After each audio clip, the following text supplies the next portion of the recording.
नमस्कार, यो एभेन्यूज खबरको संकेत हो। तपाईं अहिले एभेन्यूज@2 मा हुनुहुन्छ। म ममता थापा। प्रारम्भमा मूल खबर। बाढी पहिरोमा परेर संखुवासभा 5 थर र ताप्लेजुङमा 25 जना बेपत्ता, कम्तीमा 1 जनाको मृत्यु। पुल बगाएपछि मेलम्ची मेची राजमार्ग अवरुद्ध। बाढी पहिरोले सडक र पुलमा मात्रै 50 करोड भन्दा बढीको क्षति। बेपत्ताको खोजी र राहतलाई प्रभावकारी बनाउन यो मनसुनको बेलामा समाजवादी मोर्चा नेपालको घोषणा भोलि। मोर्चामा माओवादी, ए समाजवादी, जसपा र चन्द नेकपा रहने।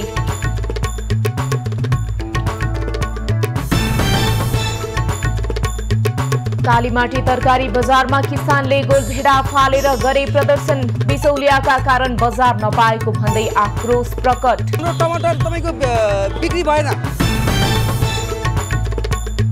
र आईसीसी 1 दिवसीय विश्वकप छनौटमा नेपाल र जिम्बाब्वे बीचको खेल जारी। नेपाल टस हारेर पहिले ब्याटिङ गर्दै।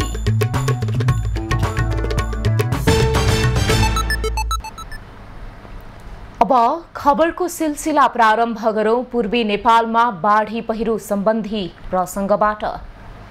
अविरल वर्षासँगै आएको बाढी पहिरोका कारण मुलुकको पूर्वी क्षेत्रमा जनधनको क्षति भएको छ।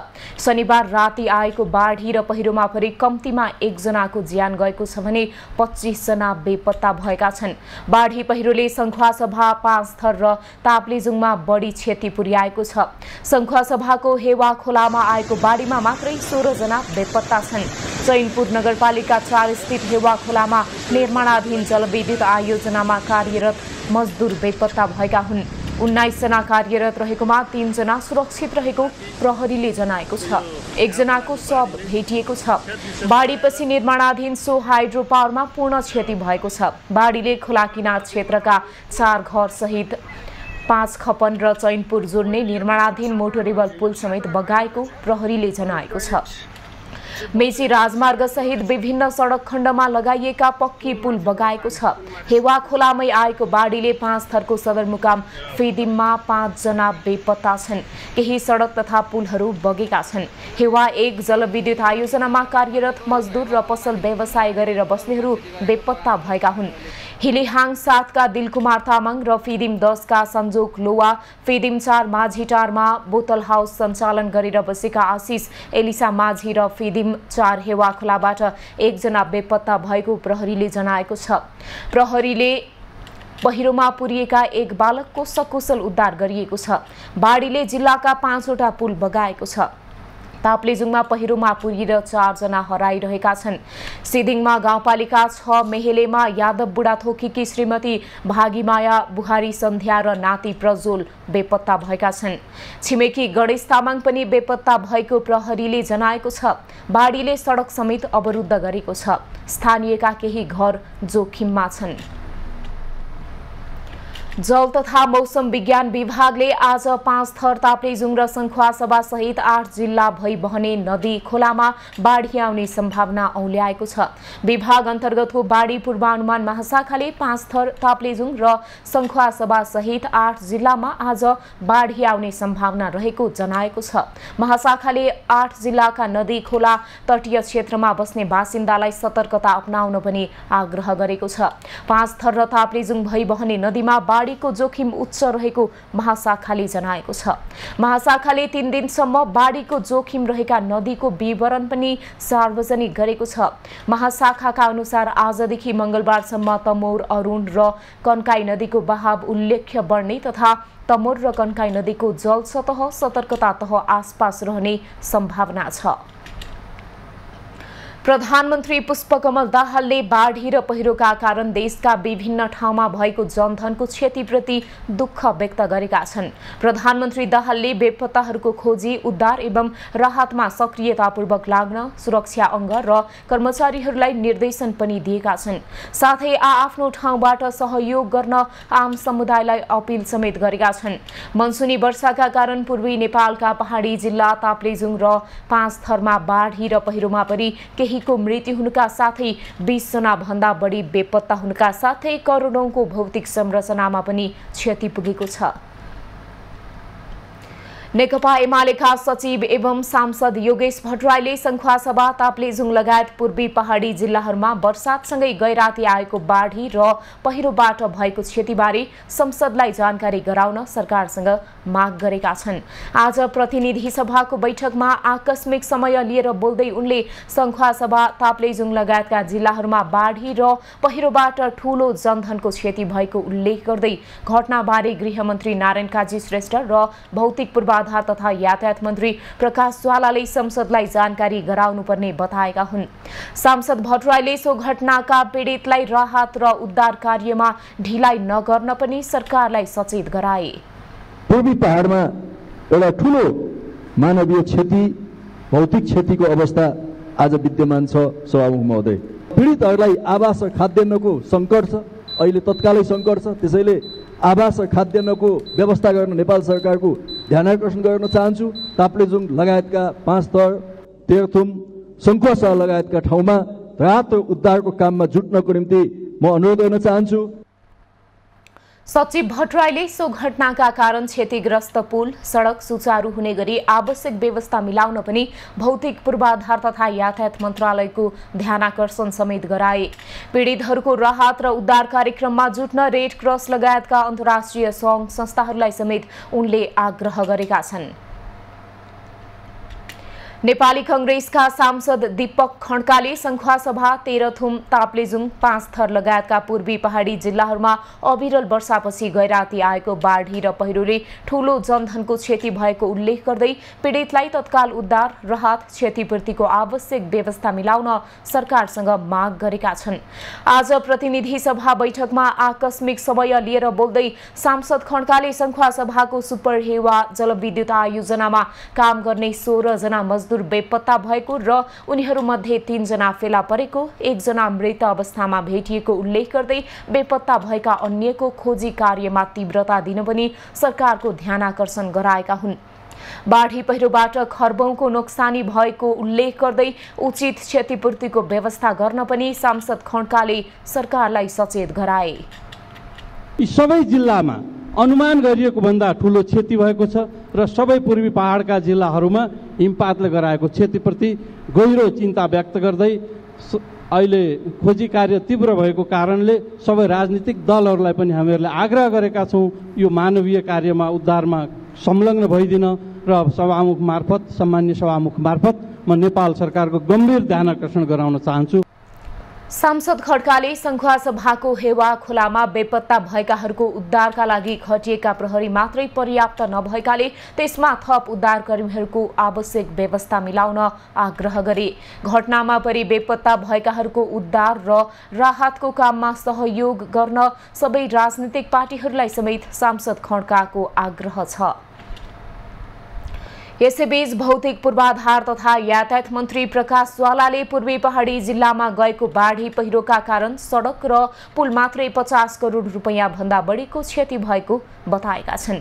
आजको प्रतिनिधि सभा बैठकमा आकस्मिक र शून्य समयमा सांसदहरूले गरेको प्रश्नको जवाफ दिँदै मन्त्री ज्वालाले ताप्लेजुङ, संखुवासभा, 5 थर, तेह्रथुम लगायतका जिल्लामा बाढीले पुर्याएको क्षतिबारे जानकारी दिँदै भौतिक मन्त्रालय अन्तर्गत पुल र सडकको मात्रै 50 करोड रुपैयाँ बढीको क्षति भएको बताएका हुन्।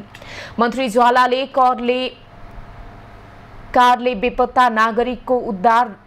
सरकारले बेपत्ता नागरिकको उद्धार र पीडितको राहतका लागि तीव्र काम गरिरहेको जानकारी दिए। नेपाली सेना, नेपाल प्रहरी र सशस्त्र प्रहरी खोज तथा उद्धारमा खटिएको उनको भनाइ छ। क्षतिहरूलाई हामीले प्रारम्भिक रूपमा अनुमान गर्दाखेरि भौतिक पूर्वाधार तथा यातायात मन्त्रालय अन्तर्गतकै सडक र पुलको क्षति करिब 50 करोड भएको अनुमान गरिएको छ। यस बीचमा सम्भव भएसम्म बेली ब्रिज निर्माण नहुँदासम्म सतहबाटै चाहिँ डाइभर्सन बनाएर पनि यातायात खुलाउने काम चाहिँ अगाडि बढाइने कुरा म सम्मानित सदनलाई जानकारी गराउन चाहन्छु।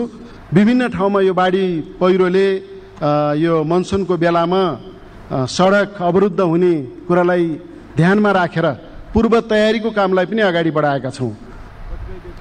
मन्त्री ज्वालाका अनुसार ताप्लेजुङ र 5 थर जोड्ने मेची राजमार्गको 46 मिटर लामो हेवा खोला पुल भत्किएको छ। अरुण करिडोरमा 500 मिटर सडक बगेको, फालेलुङको पुल बगेको, फिदिम यासोक सडक अवरुद्ध भएको उनको भनाइ थियो। मन्त्री ज्वालाले असारको सुरुवातमै आएको बाढीका कारण पुल भत्काएर अवरुद्ध बनेका पूर्वी नेपालका सडक खुलाउन सरकारले तत्कालै बेली ब्रिज बनाउने जानकारी समेत दिए। मुटुमा समस्या देखिएपछि उपचाररत राष्ट्रपति रामचन्द्र पौडेलको स्वास्थ्य अवस्था स्थिर रहेको अस्पतालले जनाएको छ। महाराजगञ्ज स्थित मनमोहन कार्डियोथेरासिक भास्कुलर तथा ट्रान्सप्लान्ट सेन्टरले आज विज्ञप्ति जारी गर्दै राष्ट्रपतिको स्वास्थ्य अवस्था स्थिर रहेको जानकारी दिएको हो। सेन्टरका कार्यकारी निर्देशक प्राध्यापक डाक्टर रत्नमणि गजुरेलले जारी गरेको विज्ञप्तिमा पौडेलको मुटुको चाल निगरानी भइरहेको छ। स्वास्थ्यमा समस्या देखिएपछि राष्ट्रपति पौडेल शनिबार बिहान अस्पताल भर्ना भएका थिए। राष्ट्रपतिको मुटुको चाल मोनिटरिङ गर्न आवश्यक देखिएकाले हिजो बिहान अस्पताल भर्ना गरिएको थियो। यसअघि शहीद गंगालाल राष्ट्रिय हृदय रोग केन्द्र बाँसबारीबाट उनी बुधबार मात्रै डिस्चार्ज भएका थिए। उनको अघिल्लो महिना मात्रै भारतको नयाँ दिल्लीमा उपचार गरिएको थियो। राष्ट्रपति पौडेल 2.5 महिनामै 5 पटक अस्पताल भर्ना भइसकेका छन्। अल्सर, ढाड दुख्ने र छाती सम्बन्धी समस्याबाट मुक्त नहुँदै 79 वर्षीय राष्ट्रपति पौडेललाई पछिल्लो पटक मुटुको समस्या देखिएको छ। समाजवादी मोर्चा नेपालको घोषणा सोमबार हुने भएको छ। आज बिहान बालुवाटारमा बसेको सत्ता गठबन्धनमा आबद्ध दलका नेताहरूको बैठकबाट सोमबार मोर्चा घोषणा गर्ने निर्णय गरिएको हो। समाजवादी मोर्चा भोलि राष्ट्रिय सभागृहमा कार्यक्रम गरेर घोषणा गर्ने निर्णय बैठकले गरेको छ। मोर्चामा सरकारको नेतृत्वकर्ता दल नेकपा माओवादी केन्द्र, नेकपा एकीकृत समाजवादी, जसपा नेपाल र नेत्रविक्रम चन्द मोर्चामा रहने सहमति भएको छ। 4 दलको कार्यदलले मोर्चाको अवधारणा पत्रको मस्यौदा तयार पारेकोमा त्यसलाई आज शीर्ष नेताले अनुमोदन गरेका छन्। असार 1 गते समाजवादी मोर्चा गठनको घोषणा गर्ने भने पनि आन्तरिक तयारी नपुगेको भन्दै घोषणा भएको थिएन। समाजवादी मोर्चा भने 275 सदस्यीय प्रतिनिधि सभामा 54 सीट सहित तेस्रो निर्णायक शक्ति निर्माण हुनेछ। नेकपा एमालेका अध्यक्ष केपी ओलीले नेकपा एकता राष्ट्रिय अभियानका संयोजक वामदेव गौतमलाई पार्टीमा फर्कन आग्रह गरेका छन्। आज पार्टी कार्यालय च्यासलमा भएको भेटमा ओलीले पार्टीमा फर्केर काम गर्न आग्रह गरेका हुन्। गौतमको माग अनुसार पार्टीले 70 वर्षे उमेर हद हटाएको भन्दै ओलीले भेटमा पार्टीमा फर्कन आग्रह गरेका हुन्। गौतमले एमालेको विधानबाट 70 वर्षे प्रावधान हटाए पार्टीमा आउने यसअघि नै बताएका थिए। उनले पार्टी अध्यक्ष ओलीले आफूलाई बोलाए एमालेमा गएर काम गर्ने सार्वजनिक अभिव्यक्ति दिएका थिए। ओलीको आग्रहलाई सकारात्मक रूपमा लिँदै गौतमले पनि पार्टीमा फर्कन आफू सकारात्मक रहेको जानकारी ओलीलाई गराएका छन्। एकता अभियानमा लागे पनि एमालेले गौतमलाई अहिलेसम्म पार्टीबाट कारबाही गरेको थिएन। संस्कृति, पर्यटन तथा नागरिक उड्डयन मन्त्रालयको बजेटमाथिको छलफल स्थगित भएको छ। मन्त्रालयगत योजना समावेश भएको पुस्तकमा प्रदेशको नामको सट्टा 1, 2, 3 भनेर उल्लेख गरेको विषयमा प्रमुख प्रतिपक्षी दल एमालेले आपत्ति जनाएपछि मन्त्रालयको विनियोजन विधेयकमाथिको छलफल रोकिएको हो। एमालेको नियमापत्तिपछि सभामुख देवराज घिमिरेले संस्कृति, पर्यटन तथा नागरिक उड्डयन मन्त्रालयलाई कार्यसूचीबाट हटाएका हुन्। यसअघि एमाले सचेतक महेश बर्तौलाले मन्त्रालयगत योजना समावेश भएको पुस्तकमा उल्लेख भएको प्रदेश 1, 2, 3 लाई आफूहरूले नचिन्ने भन्दै सच्याउन माग गरेका थिए। प्रदेश सभाबाट प्रदेशको नामाकरण सम्बन्धी प्रस्ताव पारित भइसकेको अवस्थामा संस्कृति, पर्यटन तथा नागरिक उड्डयन मन्त्रालयबाट मन्त्रालयगत योजना समावेश भएको पुस्तकमा प्रदेशको नाम उल्लेख नभएको वा अङ्कमा राखिएको अन्योलता देखिएकोले आजको कार्यसूचीबाट उक्त मन्त्रालयको विनियोजन शीर्षक माथिको छलफलको कार्यक्रम हटाइएको छ र बाँकी अर्को विनियोजनको कार्यक्रम अगाडि लाने कुरा म यहाँहरूलाई जानकारी गराउँछु। सभामुखले समय दिएपछि रोस्टममा पुगेका मन्त्री किराँतीले कोशी प्रदेश नामाकरण अगावै तयार गरिएका शीर्षकहरू भएकाले त्रुटि भएको बताए। उनले पुस्तकको पेज नम्बर 11 देखि 18 सम्म प्रदेशको नामको सट्टा अङ्क उल्लेख भएकाले सच्याएर ल्याउने प्रतिबद्धता जनाएका थिए। तर एमालेले कुस राखे जसरी मान्न नसकिने भन्दै सच्याएर नल्याएसम्म छलफल हुन नसक्ने अडान राखेपछि मन्त्रालयको छलफल कार्यसूचीबाटै हटाइएको थियो। नेपाल राष्ट्र ब्याङ्कले मौद्रिक नीतिका लागि तयारी सुरु गरेको छ। मौद्रिक नीति तयारीका विषयमा गभर्नर महाप्रसाद अधिकारी सहितको टोलीले आज अर्थमन्त्री डाक्टर प्रकाश शरण महतसँग भेटवार्ता गरेको छ। भेटमा अर्थ मन्त्रालयमा देखिएका समस्या समाधान गर्ने गरी मौद्रिक नीति ल्याउन महतले केन्द्रीय ब्याङ्कलाई सुझाव दिएका छन्। सरकारले जेठ 15 गते ल्याएको आर्थिक वृद्धि र महँगी नियन्त्रणको लक्ष्यलाई केन्द्रमा राखेर राष्ट्र ब्याङ्कले मौद्रिक नीति ल्याउने तयारी गरेको छ। मौद्रिक नीति साउनको पहिलो साता ल्याउने गरी केन्द्रीय ब्याङ्कले तयारी गरिरहेको छ। मौद्रिक नीतिलाई समय सापेक्ष परिमार्जनका लागि अर्धवार्षिक र त्रैमासिक समीक्षा हुँदै आएको छ। राष्ट्र ब्याङ्कलाई आर्थिक स्थायित्व र अर्थतन्त्रको दिगो विकासको निमित्त मूल्य र शोधनान्तर स्थिरता कायम गर्नका लागि आवश्यक मौद्रिक तथा विदेशी विनिमय नीति निर्माण गरी सोको व्यवस्थापन गर्ने अधिकार छ। 10औं महाधिवेशनबाट अलग भएको गैरावासीय नेपाली संघ बीच एकता गर्ने सहमति भएको छ। आज बिहान प्रधानमन्त्री पुष्पकमल दाहालको उपस्थितिमा गैरावासीय नेपालीहरू बीच एकता गर्ने सहमति भएको हो। प्रधानमन्त्री दाहालले मुलुकको हितका लागि एनआरएनहरू बीच एकता आवश्यक रहेको भन्दै दुवै पक्षलाई सहमतिमा आएको प्रति बधाई दिएका छन्। अब दुवै पक्षको सहभागितामा आउँदो अक्टोबरमा 11औं महाधिवेशन हुने भएको छ। गैरावासीय नेपाली संघका अध्यक्ष बद्री केसी, उपाध्यक्ष आरके शर्मा र संस्थापन पक्षबाट अलग भएका गैरावासीय नेपाली संघका अध्यक्ष विनोद कुँवरको उपस्थितिमा दुवै पक्षबीच गठित उच्च स्तरीय वार्ता समितिका संयोजकहरू डीबी छेत्री र जानकी गुरुङ बीच सहमति पत्रमा हस्ताक्षर भएको हो। 10औं महाधिवेशनमा सहभागी हुने प्रतिनिधि तोको विवादले उच्च रूप लिएपछि गैरावासीय नेपाली संघ फुटेको थियो। अब हुने 11औं महाधिवेशनलाई सहमति, सहकार्य र एकताका लागि हुने संघले जनाएको छ। यसका लागि दुवै पक्षका प्रतिनिधिहरू रहने गरी एक उच्च स्तरीय अनुगमन समिति गठन गर्ने सहमति भएको छ। जुन 20 भित्र परराष्ट्र मन्त्रालयको रोहबरमा समितिलाई अन्तिम रूप दिइने बताइएको छ। सहमतिसँगै परराष्ट्र मन्त्रालय र संघको विरुद्धमा अदालतमा विचाराधीन मुद्दा फिर्ता लिने भएको छ।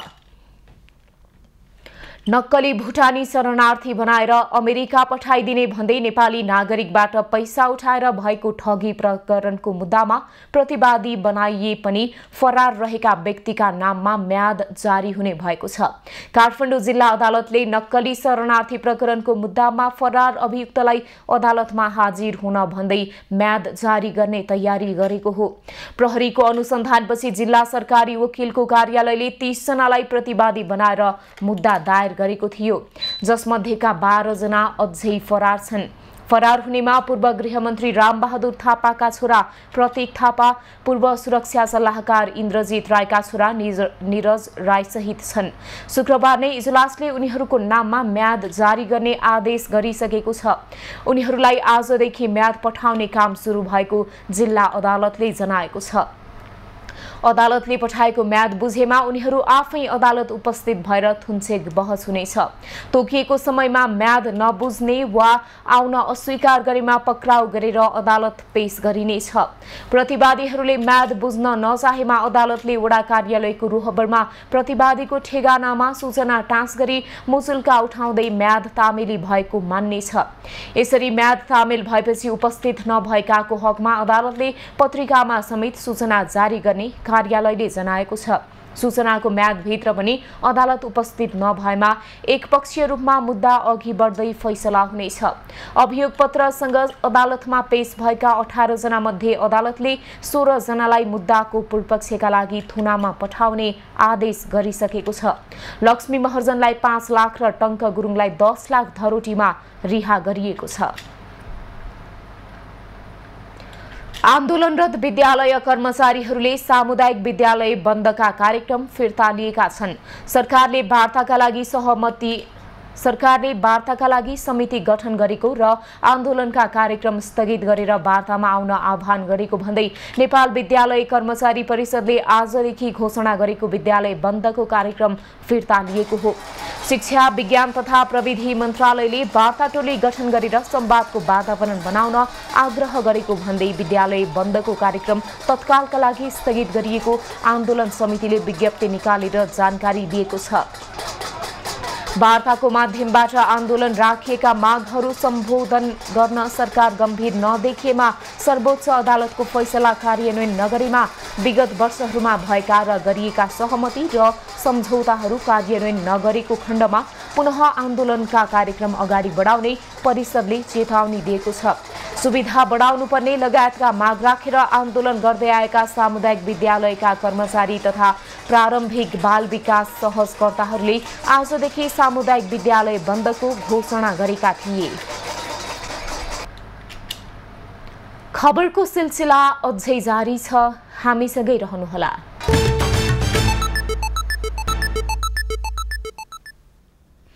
अब बाँकी प्रसंग।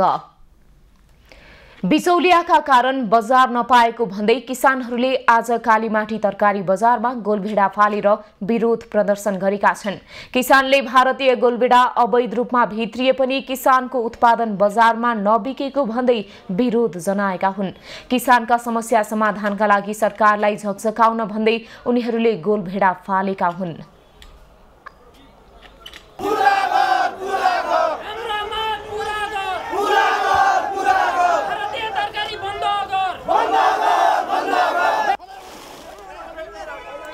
तरकारी बारीदेखि नै बिचौलियाको रजगज हुँदा किसानले मूल्य नपाएको तर उपभोक्ताले चर्को मूल्य तिर्नु परिरहेको भन्दै गोलभेडा उत्पादक किसान आक्रोशित भएका हुन्। तपाईको बिक्री भएन, टमाटर बिक्री नभएर आज हामी घोप्ट्याउन बाध्य भएको। मसँग भएको मेरो सम्पूर्ण सेभिङ, सम्पूर्ण बचत हालेर मैले खेती गरेँ। अब अहिले जहाँबाट मलाई रिटर्न आउनु पर्थ्यो, मेरो सामान बिक्दैन, रिटर्न आउँदैन। म मेरो बालबच्चालाई के खुवाएर पाल्ने, म के खाएर बाँच्ने? मैले खाडीमा दुःख गरेको पैसा यहाँ सरकारले खाइदियो मेरो। 50-55 रोपनी गर्दाखेरि करोडभन्दा माथि नाग्छ। तर अहिले के छ भने हामीले पर रोपनी हिसाब गर्ने हो भने पनि 3 लाख 4 लाख लाग्छ। हेर्नु, त्यो गर्दाखेरि अहिले हामीले टमाटरको मूल्य कतिमा बेच्नु परेछ भने 4 रुपियाँ 5 रुपियाँ 8 रुपियाँसम्म। त्यो छ भने हाम्रो लागत मूल्य त उठ्दैन। हाम्रो लागत मूल्य उठ्नको लागि पनि हामीले 30 भन्दा माथिमा बेच्नुपर्छ। किसानको बारीमा गोलभेडा प्रति किलो 10 रुपैयाँमा पनि बिक्री भएको छैन, तर बजारमा उपभोक्ताले दोब्बर भन्दा बढी मूल्यमा किनिरहेका छन्। कालीमाटी तरकारी बजारमा रहेका बिचौलियाको बिगबिगीले उपभोक्ता मारमा परिरहेको किसानको भनाइ छ। यसअघि काभ्रे र चितवनमा पनि किसानले तरकारी फालेर विरोध जनाएका थिए। केही समय अघि सरकारी निकायले नै उपत्यकाका 33 वटा तरकारीका खुद्रा पसलमा निरीक्षण गर्दा प्रति किलो औसत 10 देखि 15 रुपैयाँ फरक देखिएको थियो। किसानहरूले तरकारी खेतीमा लगानी गरे पनि कहिलेकाहीँ मूल्य कमजोर बन्दा जोखिम बढ्ने गर्छ। धरान 13 स्थित कृषि बजारमा अहिलेको समयमा टमाटरले मूल्य नपाउँदा कृषक तथा व्यापारीहरू मारमा परेका छन्।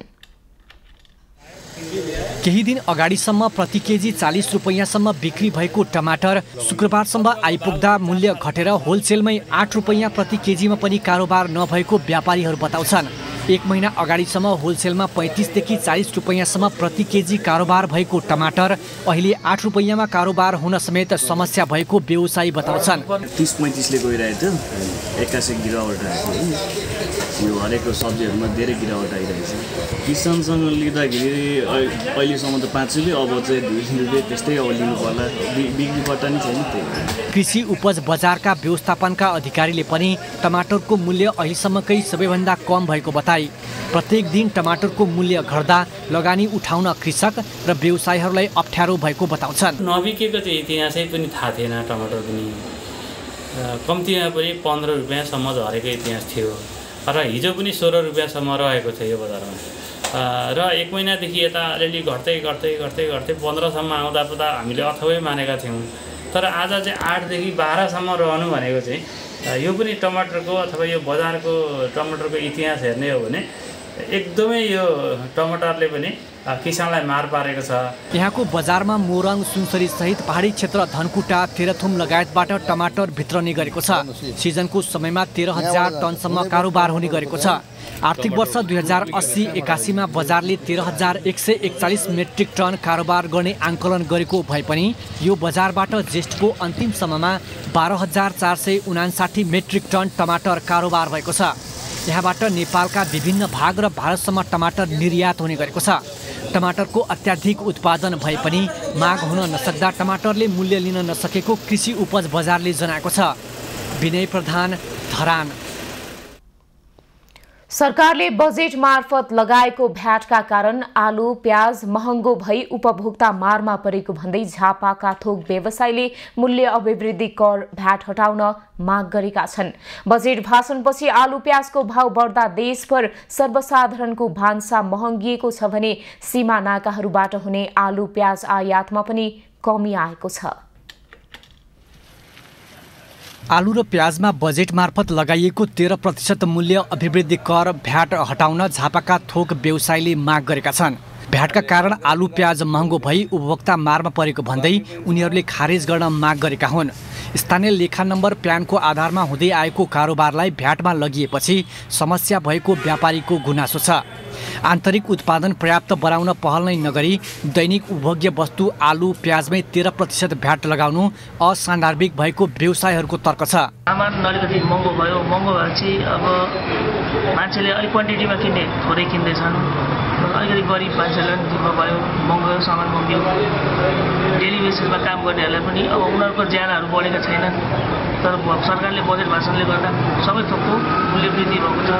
बडो भ्याटबाट हामीले कुनै पनि सामान मगाउँदाखेरि अब यो काँचो चिज भएको कारणले गर्दाखेरि काँचो चिजहरू अब धेरै वेस्टेज पनि जान्छ हैन। त्यसको पनि हामीले भ्याट मेन्टेन गर्नुपर्ने बाध्यता आइपरेको छ। त्यसले गर्दा पनि व्यवसायीहरूलाई चाहिँ भ्याटमा कारोबार गर्नको लागि आलु प्याज जस्तो कुराहरू भ्याटमा कारोबार गर्नको लागि चाहिँ एकदमै गाह्रो बनाएको छ सरकारले। बजेट सार्वजनिक भएको भोलिपल्टै अर्थात् जेठ 16 गतेबाटै झापाका बजारमा तरकारी र फलफुलको मूल्य आकाशिएको हो। झापाको कृषि थोक बजार सहित अन्य बजारमा खपत हुने अधिकांश आलु र प्याज भारतका विभिन्न क्षेत्रबाट वितरने गरेको छ। भ्याट लागू भएपछि काकडभिट्टा नाकाबाट आलु प्याजको आयात समेत ह्वात्तै घटेको छ। बजेट वक्तव्यले गर्दा जुन 13% भ्याट लगाउँदाखेरि अर्थात् जेठ 15 गतेदेखि लिएर 25-26 गतेसम्मको परिस्थिति हेर्दाखेरि आलु र प्याज 200 MT मात्र यस नाकाबाट आयात भएको देखिन्छ यो रेकर्डले। बजेट अघि 35 देखि 40 रुपैयाँ किलो रहेको प्याजको मूल्य अहिले 60 देखि 70 रुपैयाँसम्म पुगेको छ। नेपाली बजारमा खपत हुने 79% प्याज भारतबाट आयात हुने गरेको छ। दैनिक जसो यो पूर्वी सीमा नाका काकरभिटा हुँदै फलफुल तथा तरकारीको आयातमा समेत कमी आएको छ भने व्यवसायीलाई पनि यसले प्रत्यक्ष असर पुर्याएको छ। एबी न्यूज खबरका लागि सन्तोष नेउपाने, झापा। काठमाडौँ उपत्यका बाहिर जाने सम्पूर्ण सार्वजनिक यातायात नयाँ बस पार्क गुङ्गबुबाट सञ्चालन हुन थालेसँगै यहाँ भिडभाड बढ्न थालेको छ। बस पार्कको क्षमता भन्दा बढी सवारी साधन जम्मा हुने हुँदा व्यवस्थापनमा समेत कठिनाई हुने देखिन्छ। सवारी साधन र यात्रुको चाप बढेसँगै बस पार्क क्षेत्रमा 56वटा टिकट काउन्टर थप गरिएको छ। तर बस पार्कको अवस्था भने भिडभाडले अस्तव्यस्त बनेको छ।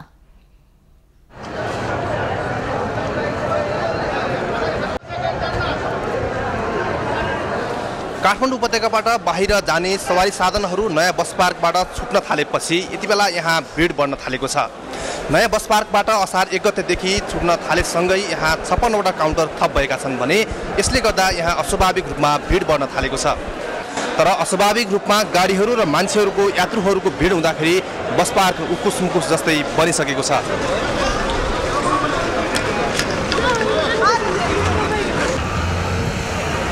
धेरै भिडभाड हुने, सबै ठाउँको लागि सबै यहीँ पुग्नुपर्ने अवस्था छ। त्यही भएको कारणले गर्दाखेरि अरू ठाउँमा पनि बस पार्कको व्यवस्था गर्नुपर्ने अवस्था देखिएको छ। यहाँ चाहिँ किनभने चाहिँ मान्छेहरूले नजिकको बस पार्क छोडेर टाढा आउनुपर्ने अवस्था छ। त्यही भएर त्यसको लागि चाहिँ महानगरपालिकाले यो भन्दा अर्को व्यवस्था गर्नुपर्ने अवस्था देखिएको छ। बाहिरबाट भित्रिने जो पेसेन्जर हुन्छ नि उहाँहरूलाई चाहिँ के गर्नु पर्यो भने एउटा क्राइटेरिया छोडिदिनु पर्यो क्या। जस्तै अब कीर्तिपुर झर्ने मान्छे यहाँ आयो भने त फेरि रिटर्न भएर जानु, उसलाई ब्याग हुनु पर्यो, बढी हुनु पर्यो। त्यति बाफलमा झार्ने मात्रै भइदियो भने त्यो आउने पेसेन्जरलाई अलिकति सहज हुन्थ्यो। हामी त गाडीवाला, हामीलाई त यहीँ सुइँ हुँ नागढुङ्गाबाट ढोका लगाएर यहाँ आउँदा हामीलाई त सहजै भयो।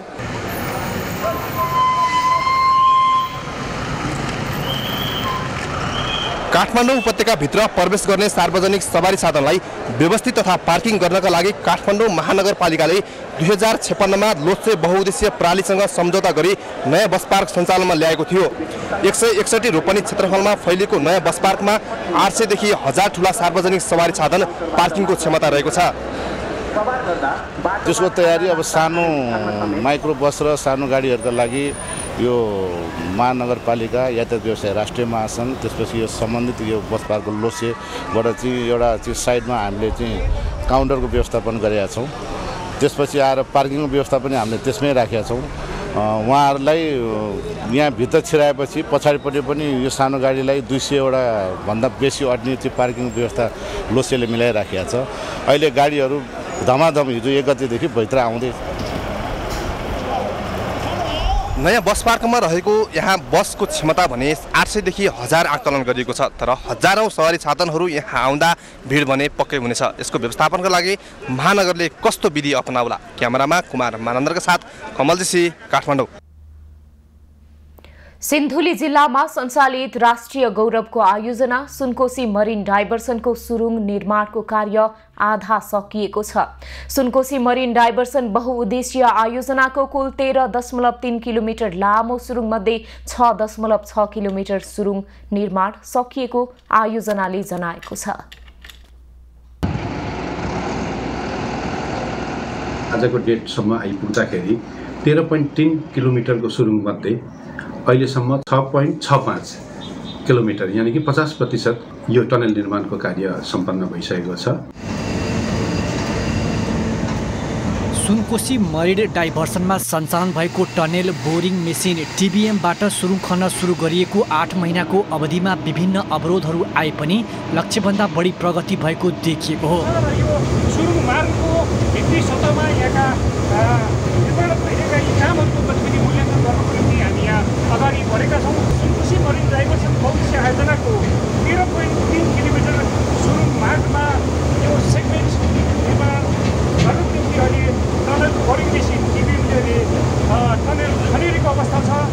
पछिल्लो समयमा सिन्धुली जिल्लाको कमलामाई नगरपालिका वडा नम्बर 2 को धनमना क्षेत्र पार गरेर महाभारत रेन्जको भित्री तहमा सुरुङ निर्माणका लागि टनेल बोरिङ मेसिनले काम गरिरहेको जनाइएको छ।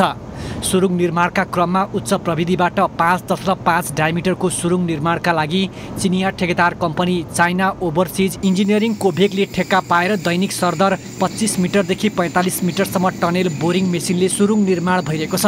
भित्र बस्ने अब हाम्रो चाहिँ टेक्निकलदेखि लिएर नन टेक्निकल मेन पावरहरू 8-8 घन्टाको सिफ्टमा चाहिँ उहाँहरू चेन्ज हुनुहुन्छ। उहाँहरू खाना चाहिँ कसैले भित्रै खानुहुन्छ, कोही चाहिँ अब बाहिर आएर खाना पनि सक्नुहुन्छ। उहाँहरूको 8 घन्टाको ड्युटीहरू हुन्छ। अब त्यसमा चाहिँ श्वास प्रश्वासको लागि चाहिँ हामीले यहाँ देख्न सक्छौँ यो भेन्टिलेसन सिस्टम हो। यो पाइपबाट चाहिँ भित्र एयर सर्कुलेसनको व्यवस्था मिलाएको हुन्छ। लगातार सञ्चालन हुने टिबिएमले यही गतिमा सुरुङ निर्माण गर्ने हो भने तोकिएको समय सीमा अगावै सुरुङ निर्माण सम्पन्न हुने देखिएको छ। यता सिन्धुली र रामेछाप जिल्लाको सीमा क्षेत्रमा अव्यवस्थित सुनकोशी नदीमा हेडवर्क्स निर्माणको ठेक्का सम्झौता भई निर्माण कम्पनीले कामको सुरुवात गरिरहेको आयोजनाले जनाएको छ। सुरुङ निर्माण गरिसँगै आयोजनाको सुनकोशी नदीमा बाँध निर्माण र 31 मेगावाट विद्युत उत्पादनका निम्ति आवश्यक पूर्वाधार निर्माणका कार्यहरू सञ्चालन गरिनेछ। शङ्कर कार्की, सिन्धुली।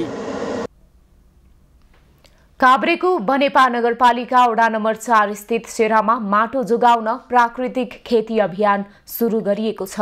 रासायनिक मल र कीटनाशक विषादीको प्रयोगले उर्वर माटो बिग्रदै गएपछि महिला जागरण समूहले माटो जोगाउने अभियान थालेका छन्। कृषि उत्पादन बढाउन रासायनिक मल र कीटनाशक विषादी अत्याधिक मात्रामा प्रयोग गर्दा माटोको उर्वरता बिग्रन थालेको छ। त्यसको प्रत्यक्ष असर आम उपभोक्ता र कृषकहरूको स्वास्थ्यमा समेत परेको छ। यसको रोकथामका लागि अभियानको रूपमा माटो जोगाउँ अभियानमा महिलाहरू लागेका छन्। यो यहाँ मात्रै होइन, नाला एउटा हब कृषिको जुन तरकारीको उत्पादन पकेट एरिया जस्तो बनिसकेको छ। यो ठाउँ मात्र नभइकन सबै ठाउँतिर हामीले क्रमशः फैलाएर नेपाल जुन एउटा कृषि प्रधान देश छ यसलाई युवाहरू समेत आकर्षण गरेर यसलाई खाद्य प्रशोधन समेत गरेर हामीले खाद्य विदेशसम्म निर्यात गर्ने हिसाबबाट जुन एउटा यहाँ महिला जागरणको सक्रियतामा हामीले सुरु गरेका छौँ। यसलाई पिआरसीले जुन यो वातावरण जलवायु परिवर्तनलाई रोक्नको लागि भनेर जुन एउटा पहल गरिरहेको छ, यो कार्यक्रम मार्फतबाट हामी गर्न गइरहेका छौँ। स्वास्थ्यभन्दा ठूलो अरू नहुने भएकाले अत्याधिक मात्रामा विषादीको प्रयोगले विभिन्न खालको घातक रोगको शिकार हुनुपर्ने अवस्था आएको छ। त्यसकारण पनि यस विषयमा किसानलाई सचेत गराउनका लागि यस्ता कार्यक्रम सञ्चालन गर्न आवश्यक परेको बताउँछन् महिला अगुवा। विषादी प्रयोगलाई कमी गर्दै प्राकृतिक खेतीले माटो सुधारमा सहयोग पुर्याएको अभियानबाट जानकारी मिलेको कृषकहरू बताउँछन्। हामी सिक्न आइरहेको माथि थियो नि त, अब यो नौलो खेती भएर अलि हामी पनि सिक्न जागरुक छौँ। त्यसमा अब हामी सरहरूसँग बुझ्न कोसिस गरिरहेको छौँ। अब के कस्तो छ अब यो उहाँहरू बताउनुहुन्छ अनि हामी गर्नेछौँ। महिला जागरण समूहले कृषकहरूलाई खेतमै पुगेर अभ्यास गराएका हुन्। कृषकहरूलाई रासायनिक, प्राङ्गारिक र प्राकृतिक गरी 3 प्रकारका नमुना खेती अभ्यासबारे सिकाइएको हो। किसानले देखेर अथवा आफूले गरेर लर्निङ बाई डुइङ सिद्धान्त अन्तर्गत चाहिँ कति प्रभावकारी हुँदैछ उहाँहरूलाई नै कम्पेरिजन गराएर चाहिँ हामीले उहाँहरूले अघि चाहिँ 3टा प्लट बनाएर जसरी हामीले चाहिँ यहाँ प्रयोग गर्दैछौँ त्यो चाहिँ उहाँहरूले प्रत्यक्ष रूपमा आफूले गरेर देखेर उहाँहरूकै हातबाट यो सम्पन्न गराइसके पछाडि त्यसको प्रभावकारिता चाहिँ हामीले भन्दा पनि प्राविधिक दृष्टिकोणले भन्दाखेरि पनि कृषकहरूले आफैले चाहिँ गरेर हेर्नुभयो भने त्यो झन् उहाँहरूको लागि चाहिँ प्रविधि प्रसारमा झन् चाहिँ टेवा पुग्छ भन्ने हिसाबले चाहिँ जो पहल भइरहेको छ। महिला जागरण समूहको आयोजना प्राकृतिक स्रोत साधनको सहयोग र बनेपा नगरपालिकाको सहजीकरणमा बनेपा नगरपालिका वडा नम्बर 4 का कृषकहरूलाई प्राकृतिक खेती सम्बन्धी 3 दिने तालिम सञ्चालन भइरहेको छ। पर्वतमा सडक राजमार्ग विस्तार र घडेरीका कारण हराउँदो अवस्थामा पुगेको चैते धान खेती पाङझाङको फाँटमा फस्टाउँदो छ। चैत महिनामा रोपेर असारमा काट्ने धान चैते धान अहिले फाँटभरि झुलेको छ। प्रधानमन्त्री कृषि आधुनिकीकरण परियोजना धान जोनको सहायतामा पर्वतमा चैते धान खेती विस्तार गर्न लागिएको हो। हिउँदोमा पनि निरन्तर ओसिलो हुने पाङ खरिबोट फाँटमा चैते धान झुलेको छ। विगतमा पुर्खाहरूले गर्दै आएको खेती नयाँ पुस्तामा जगाउन सकिएको समाधान जोनले अनुसन्धान थालेपछि खेती विस्तारमा किसानहरू लागेका हुन्। पिङ खरिबोट फाँटमा मात्रै 300 रोपनीमा चैते धान खेती गरिएको छ। अनि रामपुरका विद्यार्थी प्लस धान जोनका सहरहरूबाट चाहिँ र हामी पनि भएर त्यहाँ गरेका छौँ। धेरै सहयोग मिलेको छ हामीलाई सर। अनि अब अहिले हामी उस्मानी जामला सानासी चाहिँ अब हामी चाहिँ धेरै खुसी छौँ। अनि यसबाट चाहिँ हामीले उत्पादन पनि चैते धानले आफूले खान्छौँ हैन। अनि बर्खे धानबाट प्रत्येक हामी चाहिँ 29-30 जनामा प्रत्येकले 40-50 हजार आफूले खाएर रहेको बेचेर बिउ के अरे सरकारी रेटमा हैन उन्नत बिउ उत्पादन गर्छौँ। चैते धान खेती खरिबोटका 30 जना किसानहरूको सामूहिक खेती अन्तर्गत गरिएको हो। प्रति किसान 50,000 देखि 1 लाखसम्म कमाउन सक्ने गरी खेती विस्तार गरिएको किसानहरूले बताएका छन्। किसानको घरमा मङ्सिरको धान पनि सकिने र पराल पनि सकिने अवस्थामा चैते धानले थप राहत दिने भएको छ। पशु चौपायालाई खुवाउन पराल समेत उपलब्ध हुने भएपछि किसानहरू हर्षित छन्। ठ्याक्क भित्र त भगारीमा धान सकिएको हुन्छ कृषकका। अब धेरै उनी ठुल्ठुलो साहुका पो ठिकै के सानो त किसानको धानभित्र सकिएको हुन्छ। ठ्याक्क यो चाहिँ यो भैँसीलाई चाहिँ अब बताउनु सक्यो पराल भयो। यो घाँसभन्दा यो परालले कतिको चाहिँ फाइदा गर्छ। घाँस चाहिँ अब को लागि त्यस्तै मान्छेको लागि सायद उभिएको हुनाले हामी चाहिँ यसो लागि त साह्रै खुसियाल्छ। फाइदा बढी फाइदा क्या। पहिला अर्काको घरमा खेतीपाती गर्थ्यो भने अहिले केही व्यवसायीकरण को रूप लिएको छ। त्यसले गर्दाखेरि हामीलाई चाहिँ धेरै उत्साह पनि भएको छ र अहिले पनि नयाँ कृषि औजारहरूको आवश्यकता खर्केको छ। रैथाने चैती धान फल्न थालेपछि रामपुर कृषि क्याम्पसले समेत फाँटका नयाँ प्रजातिको चैती धानमा अनुसन्धान थालेको छ। विभिन्न 10 प्रजातिमा अहिले उक्त फाँटमा अनुसन्धान भइरहेको प्रधानमन्त्री कृषि धान जोन परियोजनाले जनाएको छ। चैतमा रोपेको धान थन्काएपछि पोखरेली जेठो बुढो धान लगाउने तयारीमा किसानहरू रहेका हुन्। चैती धान खाद्यान्नमा उपयोगी हुने भएकाले जेठो बुढोको मूल बिउ उत्पादन गर्ने गरी सामूहिक खेतीमा किसानहरू लागेका छन्। खबरको सिलसिला अझै जारी छ, हामीसँगै रहनुहोला।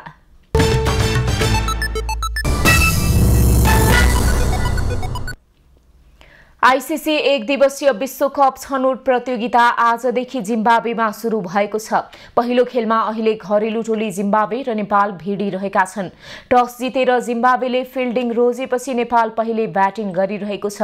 प्रतियोगिताको पहिलो खेलमा घरेलु टोलीलाई स्तब्ध पार्ने सोचमा नेपाल रहेको छ। उता घरेलु भूमिमा नेपाललाई हराएर जिम्बाब्वे पनि प्रतियोगिताको सुखद सुरुवात गर्ने लक्ष्यमा रहेको छ।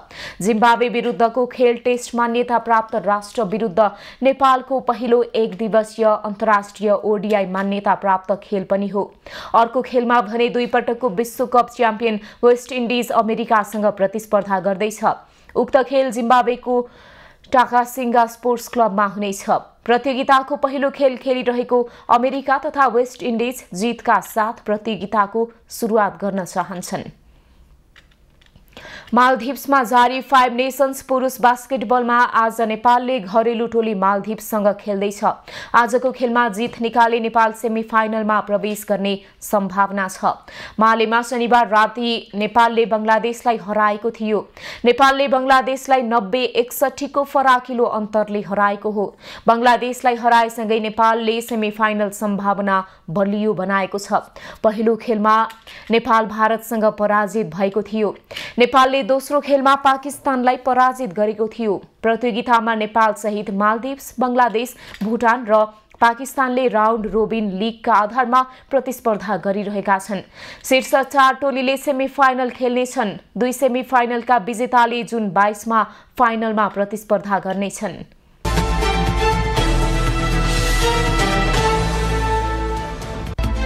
मध्य प्रदेश सभामा 5वटा संसदीय समितिको सभापति चयन भएको छ।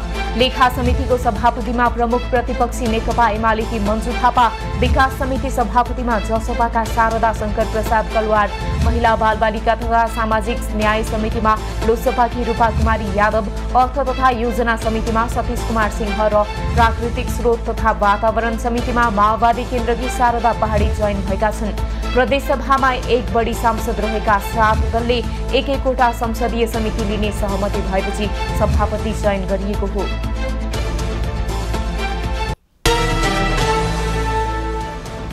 पूर्व राष्ट्रपति विद्यादेवी भण्डारीले नागरिकता विधेयक प्रमाणीकरणको प्रक्रिया नमिलेको बताएकी छन्। अघिल्लो पटक एक प्रकारले अस्वीकृत भइसकेको विधेयक नयाँ संसद आएपछि संसदबाटै पुनः पास गरेर राष्ट्रपति समक्ष प्रमाणीकरणका लागि पेश हुनुपर्नेमा त्यसो नभई पहिलाकै अवस्थामा प्रमाणीकरण गर्दा प्रक्रियागत त्रुटि भएको बताएकी हुन्।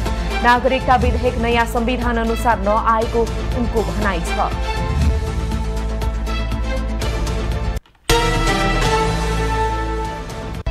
राष्ट्रिय सभाका अध्यक्ष गणेश प्रसाद तिमेल सिन्हाले नेपालको भूमिमा चीनको अखण्डतामा आँच आउने कुनै गतिविधि हुन नदिने प्रतिबद्धता व्यक्त गरेका छन्। चीनको स्वशासित क्षेत्र तिब्बतमा आयोजित 5औं चीन तिब्बत पर्यटन तथा संस्कृत एक्सपोलाई सम्बोधन गर्दै अध्यक्ष तिमेल सिन्हाले नेपाल सधैँ एक चीन नीतिको पक्षमा स्पष्ट रूपमा अडिग रहेको पनि बताए।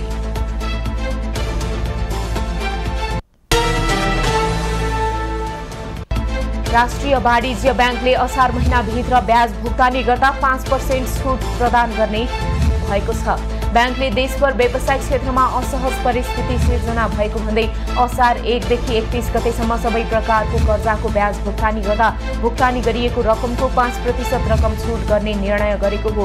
ब्याज छुट रकम सम्बन्धी ऋणीको खातामा फिर्ता जम्मा हुने ब्याङ्कले जनाएको छ।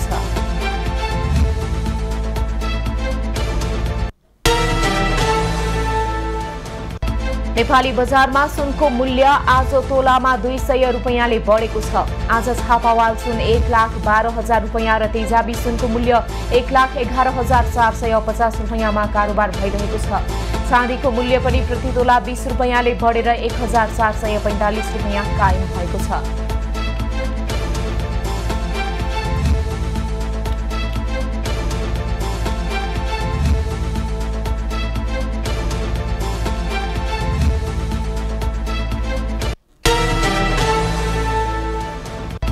कैलालीका प्रमुख जिल्ला अधिकारी सवार गाडी दुर्घटना भएको छ। आज बिहान धनगढीबाट कोहलपुर जाने क्रममा बर्दियाको बबईमा प्रमुख जिल्ला अधिकारी युवराज कटेल सवार गाडी दुर्घटना भएको हो। दुर्घटनामा कसैलाई चोटपटक नलागे पनि गाडी भने क्षतिग्रस्त भएको छ।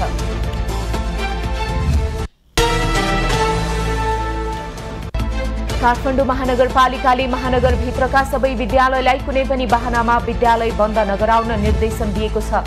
यदि कुनै संस्थाले बल प्रयोग गरी महानगरभित्रका विद्यालय बन्द गरेको खण्डमा नेपाल प्रहरीसँग समन्वय गरी त्यसकालाई नियन्त्रणमा लिन लगाई फौजदारी मुद्दा चलाउन पहल गरिने महानगरको भनाइ छ। शिक्षक वा कर्मचारी अनुपस्थित शिक्षा ऐन बमोजिम शिक्षक वा कर्मचारीलाई पदबाट हटाइने महानगरको भनाइ छ।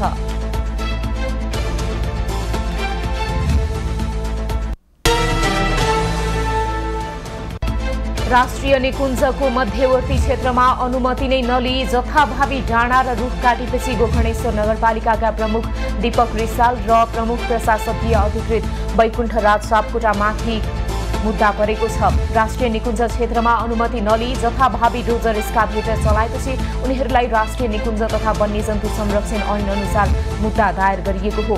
सो मुद्दामा प्रमुख रिसाल र प्रमुख प्रशासकीय अधिकृत सापकोटा पछि ठहरे बमोजिम हुने गरी उनीहरू जनही 50-50 हजार रुपैयाँ धरौटीमा रिहा भएका छन्।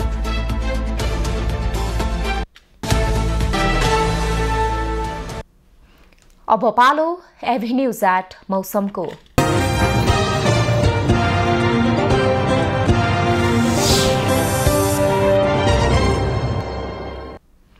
हाल कोशी प्रदेशका थोरै र कर्णाली प्रदेशका पहाडी भूभागका केही स्थानमा मेघ गर्जन चट्याङसहित हल्का वर्षा भइरहेको छ। अपराह्न कोशी प्रदेश र गण्डकी प्रदेशका केही स्थानमा भारी वर्षाको सम्भावना रहेको जल तथा मौसम पूर्वानुमान महाशाखाले जनाएको छ। आज काठमाडौँ उपत्यकाको अधिकतम तापक्रम 32 डिग्री सेल्सियस र न्यूनतम तापक्रम 20 डिग्री सेल्सियसका बीचमा रहने अनुमान गरिएको छ। आज सूर्योदय बिहान 5 बजेर 8 मिनेटमा भए भने सूर्यास्त साँझ 7 बजेर 1 मिनेटमा हुनेछ। आज देशभरको मौसम कस्तो रहला त हेरौं देशका विभिन्न स्थानको अनुमानित मौसमी अवस्था।